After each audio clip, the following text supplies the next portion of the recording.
मी सध्या एका खूपच आकर्षक ठिकाणी आहे। हा कृष्णनगरमधील गुरनी नावाचा परिसर आहे, जो बंगालच्या नदिया जिल्ह्याचा एक भाग आहे। आता हे भारतातील काही सर्वोत्कृष्ट मातीच्या कलाकारांचं घर आहे। हा परिसर अतिवास्तववादी मॉडेल बनवण्यात माहिर आहे। म्हणजेच ते जे मॉडेल्स बनवतात ते खऱ्या आयुष्याशी खूप खूप मिळतं जुळतं असतं। आता मी इथल्या सर्वोत्तम कलाकाराच्या कार्यशाळेत आहे। यांचं नाव सुबीर पाल आहे। ते राष्ट्रीय पुरस्कार विजेते आहेत आणि ही त्यांची कार्यशाळा आहे। दादा, सगळ्यात आधी तुम्ही हे सांगा, मी या गोष्टीने खूप प्रभावित झालो आहे की तुम्ही हे जे मॉडेल्स बनवले आहेत ते इतके वास्तववादी कसे बनवले आहेत? हो बघा, आमचं कृष्णनगर वास्तववादी कामासाठी प्रसिद्ध आहे। तर माझे वडील आजोबा सगळे हेच काम करायचे, तर त्यांच्याकडूनच आम्ही शिकलो आहोत।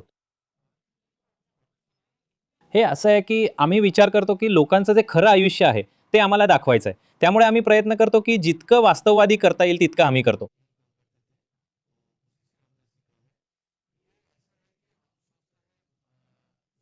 तुम्ही एक दोन आम्हाला दाखवा। चला ममता दीदींना बघूया। निवडणुकीचा काळ आहे, हे तुम्ही कसं बनवलं आमच्या दर्शकांना काहीतरी समजावून सांगा। हो, ममता दीदींना 2011 सालाच्या आधी बनवलं होतं। जेव्हा त्या मुख्यमंत्री नव्हत्या तेव्हा मी विचार केला होता की त्या आमच्या बंगालमध्ये येतील, तर त्या हिशोबाने आम्ही बनवलं होतं। तर आजही आमच्या सोबत आहेत, आमच्याकडे आहेत। तर यांची मोठी मूर्ती सुद्धा तिकडे ठेवली आहे श्रीच्या डोंगराजवळ, तुम्हाला दाखवू? तर त्यांच्याबद्दल एक वेगळं प्रेम आहे, माया आहे, विश्वास आहे आमचा की इतका प्रवास करून ते राजकारणात आले आहेत आणि टीएमसी पक्षाला उभं केलं आहे। काही क्लेचं सामान सुद्धा आम्हाला दाखवा। पण एक गोष्ट मी तुम्हाला विचारेन, आपण म्हणालात की ममताजींनी इथल्यासाठी खूप काही केलं आहे। यावेळी मात्र भाजपचं खूप स्ट्रॉंग चॅलेंज आहे इथे, आपल्याला काय वाटतं? नाही बघा, भाजप तर ठीक आहे, स्ट्रॉंग आहे, पण आम्हाला असं वाटतं की आमच्या बंगालमध्ये दीदीच राहतील। आमचा जो बंगालचा हा अग्निकोना आम्ही म्हणतो। भाजप म्हणतं की तुमच्यासारख्या लोकांसाठी, श्रमिकांसाठी, आर्टिझांसाठी बऱ्याच सेंट्रल स्कीम्स आहेत, ज्या ममताजी इम्प्लिमेंट करू देत नाहीये। नाही बघा, पॉलिटिकल गोष्ट तर आम्हाला जास्त समजणार नाही। आम्ही हे म्हणतो की कोणतीही पार्टी येवो, हा आमचा उद्देश नाहीये। उद्देश हा आहे की आपल्या देशाची प्रगती व्हावी, उन्नती व्हावी, आपला डेव्हलप व्हावा, हे आम्ही इच्छितो। मी मिनमाला यावरही थोडं लक्ष केंद्रित करायला सांगतो। तुम्ही या मातीच्या मूर्तीचं अनपॅकिंग पाहू शकता। आता या अर्थातच ग्राहकांच्या मागणीनुसार बनवल्या जातात आणि त्या नाजूक आहेत, कारण त्यांचं काम अजूनही सुरू आहे। पण तुम्ही इथला जिवंतपणा पाहू शकता। तुम्ही फक्त बनवलेल्या शिल्पांकडे पाहू शकता आणि मी सुबिदाला आपल्याला याची कल्पना द्यायला सांगेन की हे काय आहे आणि हे कसं बनवलं जातं। दादा, हे काय आहे आधी तर हे सांगा आणि कसं बनवलं? हे असं आहे की आमचं जे फेमस आहे गॉडेस मा काली, हे काली पूजेच्या टाइमला जास्त चालतं। आणि हे दक्षिणेश्वर तुम्हाला माहीतच असेल, फेमस जे टेम्पल आहे, तर त्याचंच एक रूप बनवलं आहे। त्यात ठाकूर रामकृष्णजी सुद्धा आहेत, तर हे मिळून एक दृश्य बनवलं आहे।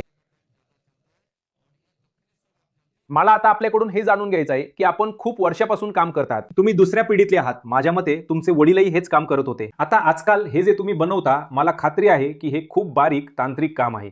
तुमचा व्यवसाय जसा आजपासून 10 वर्षापूर्वी होता, त्यात आज काय फरक आला आहे? तो सकारात्मक आहे की नकारात्मक, काय आहे? बघा, नकारात्मक आणि सकारात्मक दोन्ही बाजू आहेत। नकारात्मक हे आहे की इथले जे कलाकार आहेत, तर मागणी तर खूप आहे, पण तेवढे उत्पादन होत नाही।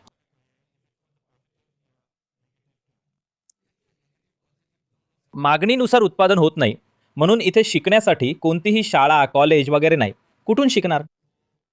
तर हे इथे करणे आवश्यक आहे। आणि याशिवाय एक संग्रहालय सुद्धा पाहिजे, जिथे आमची पहिली पिढी ते बनवून गेली आहे। आता जी पिढी आहे ती बनवून ठेवेल, पुढची पिढी ते बघून बघून बनवेल, म्हणून संग्रहालय आवश्यक आहे। आणि इथे सुशोभीकरण सुद्धा खूप आवश्यक आहे, कारण हे जे पर्यटन केंद्र आहे ना, ते इतके प्रकाश झोतात नाही। हे प्रकाश झोतात आले पाहिजे, कारण इथे खूप सारे कलाकार आहेत जे घरी बसून काम करतात। त्याच्या विक्रीसाठी सरकारकडून एखादे विक्री केंद्र वगैरे असले पाहिजे, कारण जर कलाकार लोक वाचले तरच कला टिकेल ना। तुमचं नाव काय आहे दादा? संजय, संजयजी, आधी तर हे सांगा की काय करतात? हे फायबर ग्लासचं मॉडेल आहे, ठीक आहे। हे चालीमध्ये लावावे लागेल। जी, म्हणजे हे काय बनवत आहे तुम्ही? हे ते मूर्ती पूजेसाठी जी मूर्ती असेल त्या मूर्तीचा जो चाली बॅकग्राऊंड आहे, अच्छा, त्याचा बॅकग्राऊंड बनवतात। बॅकग्राऊंड बनवत आहोत। संजयजी, तुम्ही हे काम कधीपासून करत आहात? 20 वर्षापासून। 20 वर्षे झाली। तर तुमची स्पेशालिटी काय आहे? तुम्ही काय काय करता? म्हणजे सगळं काही करता. हो, सगळं काय करतो. आणि हे इतकं बारीक काम आहे, दाखवा. तुम्हाला हे बनवायला किती वेळ लागला दादा? याला 1-2 दिवस लागतील. 1-2 दिवस लागतात. मातीचं. ही माती आहे. हे फायबर ग्लासमध्ये ट्रान्सफर झालंय. आधी मातीचं आहे. अच्छा, आधी मातीचं बनवतात, त्यानंतर याला फायबर ग्लासवर करतात. ओके. आणि हे जे यावर तुम्ही हे सगळं केलं आहे, कसं करता? म्हणजे हाताने करता? नाही, ते ब्रशने. ब्रशने करतात. समजलं? ब्रशनं. ब्रशने.